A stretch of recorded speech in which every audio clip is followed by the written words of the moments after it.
অনেক মানুষকেই আমি চিনি যারা আসলে কাঁচা কাঁঠাল কিভাবে খেতে হয় জানে না। তারা জানে যে শুধু কাঁঠাল মানে পাকা কাঁঠালই খাওয়া যায়, কিন্তু কাঁচা কাঁঠাল যে কি টেস্ট এটা যারা খায় তারাই জানে। আমি এই যে এই কাঁঠালটাকে এভাবে কিউব করে কেটে নিয়েছি, নিয়ে গরম জলে সেদ্ধ করে নিয়েছি খুব সামান্য সময়ের জন্য, যাতে করে শুধু কাঁঠালের ওই আঠালো ভাবটা চলে যায়। আর এখানে যে খাসির মাংস হচ্ছে, এটার যে তেল টাইপের অংশগুলো ছিল সেইটাই আমি এখানে ব্যবহার করেছি। আপনারা এমনি মাংসও ইউজ করতে পারেন, কিন্তু আমি ওই তেল টাইপের মাংসগুলোই ছোট ছোট করে কেটে নিয়ে এখানে এই যে কষাতে দিয়ে দিয়েছি।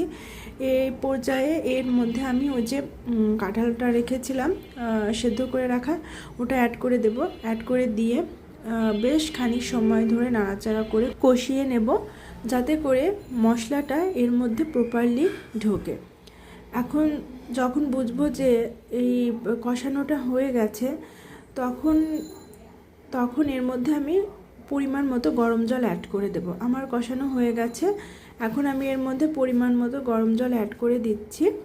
দিয়ে এই যে দিয়ে দিয়েছি, এবার এটাকে আমি ঢাকনা দিয়ে কিছুক্ষণের জন্য ঢেকে রাখবো।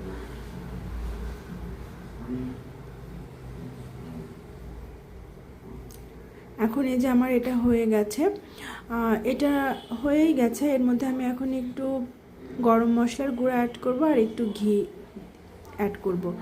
হয়ে গেছে আমার এটা। এখন গ্যাস বন্ধ করে দিয়েছি।